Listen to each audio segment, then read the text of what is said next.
শ্বশুরবাড়ির লোকজন আমাকে সন্দেহ করে যে এটা অন্য কারো সন্তান। ব্যাপারটা আমাকে খুবই কষ্ট দেয়। এক্ষেত্রে আমার করণীয় কি? আমাদের দেশে বেশ কিছু জঘন্য অপরাধ এখনো মানুষ করে। কুসংস্কার এই লেভেলে এখনো আছে, সেটা ভাবতে আসলে অবাক লাগে যে মা-বাবা দুজন সুন্দর হওয়ার পর সন্তান অসুন্দর হতে পারে না, এমনটি আমরা অনেকে ধরেই নিই। অথচ এটা অস্বাভাবিক নয় বা অসম্ভব নয়। কিছুটা অস্বাভাবিক হতে পারে বা কিছুটা সাধারণত এরকম হয় না।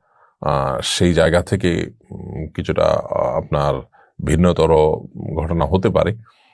কিন্তু এর মানে এই নয় যে এখানে স্বামী-স্ত্রীকে তাদের চরিত্র নিয়ে, বিশেষ করে স্ত্রীর চরিত্র নিয়ে সন্দেহ তুলবার সুযোগ আছে। এরকম করার কোনো সুযোগ নেই।